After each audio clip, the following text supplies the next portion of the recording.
नमस्कार दर्शक बंधु एबे जहाँ बड़ खबरटी आसी पहुँची ताकि आज राज्य में पूर्वा पवनर प्रभाव जो तापमात्रा बढ़ फल 20 तारीख पर्यंत शीत कुआड़े उभे जीव पुणी 21 तारीख रु 23 तारीख पर्यंत 2 दिन शीत अनुभूत होगापर राज्यर तापमात्रा ऊर्ध्वमुखा हेब एइबोली भाबे आसंता 7 दिन पर्यंत पाणीपाग रे बारंबार परिवर्तन देखाजिबो बोली पाणीपाग विशेषज्ञ माने पूर्वानुमान करिसेंती। तो ए संपर्क में अधिक खबर जानिया पई दयाकरी भिडियोटी को शेष पर्यंत निश्चय देखंतु।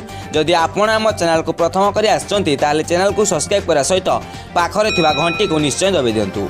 आंचलिक पाणीपाग विज्ञान केन्द्रर सूचना मुताबक आसंता 5 दिन पर्यंत राज्य में पाग सुखिला और खराटिया रहिबो। आसंता 24 घंटे सर्वनिम्न तापमात्रा रे विशेष परिवर्तन हेबो नाही, किंतु आज राति ठारू राज्य को पूर्वा पवनर प्रभाव हेतु तापमात्रा बढ़िबो। आभ्यंतरीण ओडिशा रे आसंता 24 घंटा पर तापमात्रा 3 रु 4 डिग्री पर्यंत पारद ऊर्ध्वगामी हेबो। उपकूल ओडिशार तापमात्रा मध्य 2 डिग्री पर्यंत बढ़िबो। 19 और 20 तारीख में राज्य में तापमात्रा बढ़िबो, फल शीत कमिबो।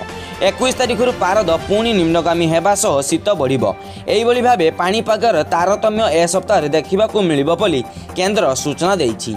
विशिष्ट पाणीपाग विशेषज्ञ सुरेंद्रनाथ पशुपालक अनुरूप आकलन करिसेंति जे विशेष भावे शीतर एही लुचकाली आभ्यंतरीण ओडिशा रे अधिक रहिबो।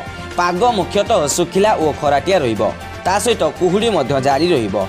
आभ्यंतरीण दक्षिण पश्चिम ओडिशा रे 19 तारीख सुधा सर्वनिम्न तापमात्रा प्राय 4 डिग्री 5 डिग्री पर्यंत बढ़िबो।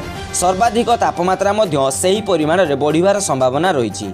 एही अंचल रे सर्वनिम्न तापमात्रा 20 तारीख रु और सर्वाधिक तापमात्रा 21 तारीख रु पुणी कमिबा आरंभ हेबो। 22 तारीख सुधा उभय तापमात्रा 2 डिग्री 3 डिग्री कमिला परे 23 तारीख रु पुणी तापमात्रा बढ़िबार संभावना रहिछि।